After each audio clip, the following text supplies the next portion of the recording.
Le développement du judo-jujitsu a été fait pour aider les gens qui avaient fait du judo puis voulaient avoir une autre carrière dans le judo et de continuer leur apprentissage, de ne pas perdre ce qu'ils ont déjà appris et de continuer et de l'amener sur un autre aspect, un aspect plutôt plus proche martial.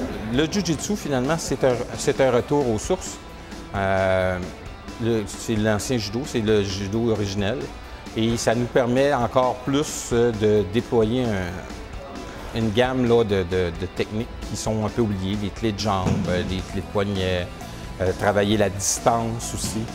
Ça nous permet de travailler avec les armes qui étaient malheureusement oubliées un petit peu dans le judo, mais maintenant qui revient à travers les katas, le kimono kata, le Goshin Jitsu, nos katas, mais aussi à travers le jujitsu.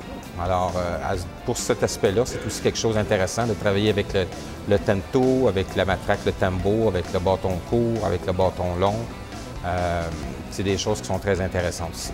Lorsqu'on s'entraîne au judo-jujitsu, oui, on apprend les atemi, les coups de pied, les coups de poing et tout.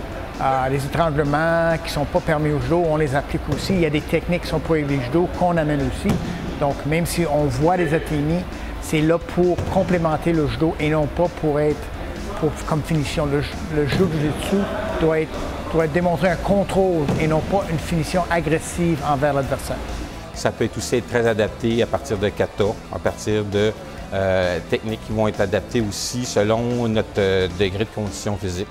Alors, ça peut être utilisé, pratiqué par hommes ou femmes. Aussi, ça permet des nouveaux venus qui ne veulent pas faire la compétition de faire d'autres choses, d'apprendre du judo, de développer du judo et aussi, encore une fois, faire d'autres choses que dans la compétition, mais aller chercher les racines du judo. Ça se fait dans un climat de camaraderie. Alors, c'est comme le plaisir de pouvoir se tirailler de toutes sortes de façons entre amis. Donc, c'est pour ça que le judo-jujitsu a été développé, pour aller chercher ces gens-là, pour les amener vers nous, pour qu'ils puissent continuer à apprendre c'est quoi le judo d'aujourd'hui. Donc, on l'a appelé judo-jujitsu pour garder l'aspect martial dedans.